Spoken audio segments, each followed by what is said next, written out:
Hey guys, JV here, and today I'm sharing my most anticipated games of 2020. Not only are we in a new decade, we're closing out the end of an era. Xbox Series X and PlayStation 5 will be coming out this holiday, pushing the limits with new hardware for the larger gaming community. Next-gen consoles are always exciting, unless you own a PC, but I'm also looking forward to the next couple of months leading up to holiday because this is usually when we get some of the best games of the generation. I'm looking at you, Cyberpunk. Without further ado, here are my 10 most anticipated games of 2020. Starting at number 1 is Doom Eternal, coming out March 20th. By the way, these are not in order of my excitement, but in order of release date, because I'm not really sure what I'm most excited about. Anyways, Doom Eternal was delayed from late last year, and finally it's coming out March 20th, the sequel to Doom 2016, which pretty much blew the top off of the first-person shooter genre personally for me.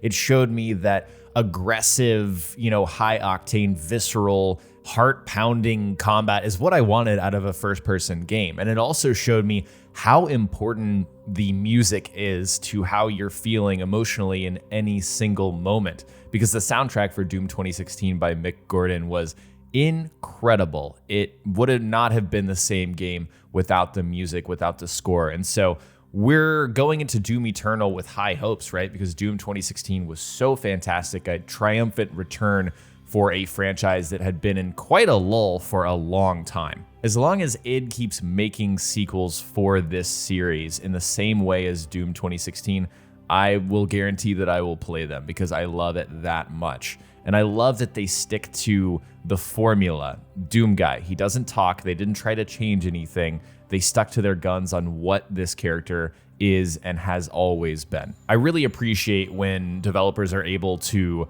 capture what we enjoyed in the past, not reinvent the wheel, but reinvigorate a series that can be enjoyed in present day. And that's exactly what Doom is to me. Number 2 is Bleeding Edge, coming out on March 24th. This is a unique game. I'll come out front and say that this will not be everyone's most anticipated top 10, but it is multiplayer in a unique hack and slash genre that I really appreciate when it's done well. It reminds me of what Battleborn could have been, but of course it's completely different. I've seen it compared to Overwatch over and over because it's a hero-based team combat multiplayer game. Anything that has this unique sort of art style that really catches your eye because it's so different and the art direction really comes through with all the abilities and how unique each individual hero is, that's something that is always going to sell me. So this is one of those games that I haven't been following super closely, but I've always been intrigued by. So I believe it's going to be like a movie that you don't watch any trailers for, but you know you're going to watch. I'm not going to pay close attention until this thing is out, and then once it's in my hands, I'm going to hopefully enjoy what I play. Number 3 is Resident Evil 3 on April 3rd. There's a lot of threes going on there.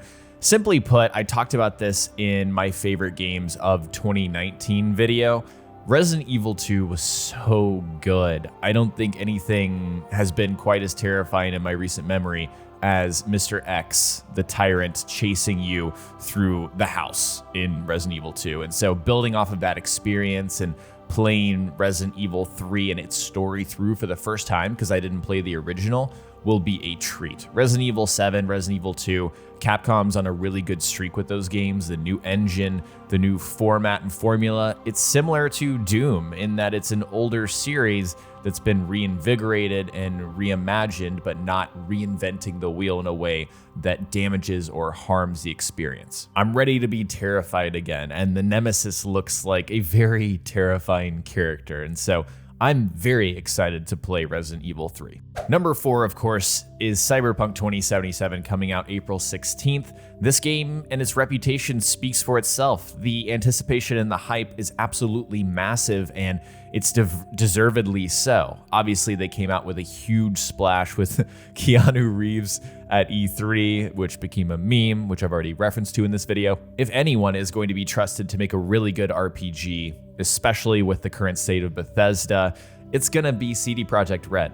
The Witcher 3 is and was a fantastic game that everyone should play just to kind of get a feel of what this is going to be like, and just because it's fantastic in its own right. Cyberpunk as a genre and as a sort of cohesive art style and feel has been criminally underexplored in video games. And so to let a studio like CD Projekt handle this, give them the reins, and then also to make it an RPG, which again is one of my favorite genres, it's like a match made in heaven. So this thing better be a home run, because if it's not, it's going to be one of the most disappointing games ever. I'm excited to see how far they push narrative, choice, and consequence, and how much of a true RPG experience it's going to be. Sometimes we give, developers a little leeway in terms of how much of an RPG a game really is. You don't see a lot of games that are truly, choice driven to their core anymore. The Outer Worlds definitely attempted to approach that, but we know the budget was constrained there. So Cyberpunk is an experience and a game where there's just so much budget, there's so much scope, it's gonna be massive, and hopefully the choices will be limitless. Number 5 is The Last of Us Part 2, coming out on May 29th, and just like its predecessor, it's coming out right at the end of the console generation. And wow, it's hard. There's so many things you could say about The Last of Us and the impact it's had. It's obviously a Naughty Dog game, so the narrative is going to be excellent. The polish, the attention to detail is going to be game-changing. From the gameplay demos we've seen so far, this looks like Uncharted 4 or Uncharted Lost Legacy, and just dialed up several notches in terms of the resolution, in terms of the character models and the animation, so lifelike and really pushing the barrier of an immersive experience. I won't sit here and pretend that I am the just biggest fan of The Last of Us. In fact, I need to play the first game again in order to kind of brush up on the story and the events in the end especially, and how that's going to form into Ellie's journey in part 2. I will flat out play any Naughty Dog game that they put out. That's how good they always are, and that's what I'm doing with The Last of Us Part 2. Number 6 is Dying Light 2, which hasn't been officially dated, but it's slated for spring 2020. The reason I am so interested in this game is, first off, the long tail of Dying Light and the support that the developer gave to that game is truly incredible. It's not an experience that I dedicate a lot of time to. I actually don't think I finished the first Dying Light, but I appreciate so much what they did for all of those loyal players, putting out so much free content, and then grabbing Chris Avellone, who, if you guys follow my channel and you're familiar, he's a huge RPG, a huge influence in some of the best narrative choice-based and choice-driven games we've played in the last decade. Anything he touches, including The Outer Worlds, which is the most recent example, turns to gold. And so whatever his process is, I am always on board. I'm always signed up. And Dying Light had some really fun zombie combat, some melee-based stuff that was really refreshing, especially after Dead Island was what I was playing before, the more serious Dying Light came out. I'm loving the messaging and the branding with choices that they've been putting out with Dying Light 2's content ahead of its release. And also, I love the concept of night and how it's just very dangerous to go out and you have to be really careful. It sort of puts a spin in something you're always constantly thinking about and worrying about in a game about surviving a zombie apocalypse. Number 7 is Ghost of Tsushima, which is coming out Q2 or Q3 of 2020.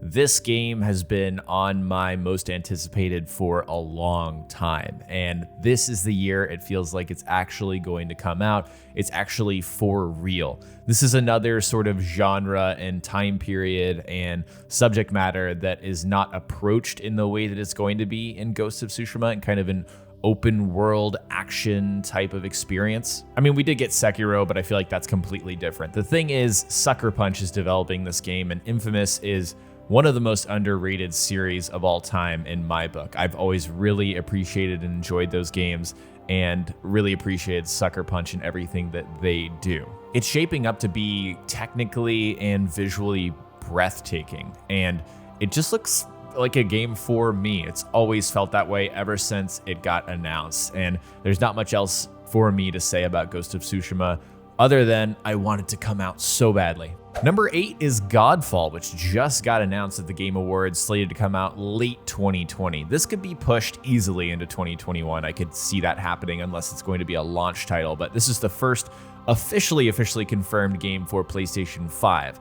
It's being described as a slasher looter, which is a concept that sounds really cool to me and fairly unique. I don't think we've seen many of those yet. The thing that's really caught my eye so far is the art style. It looks Darksiders-esque, but unique in its own way. You know, it's not trying to ape anything, it's just what it is. And so, whatever they're doing, the trailer, this just first reveal, has caught my eye, and so I'm really excited to see what this thing is. Number 9 is Halo Infinite, which is expected to come out Q4 2020, but I think we can all assume that's going to be a launch title for the Xbox Series X.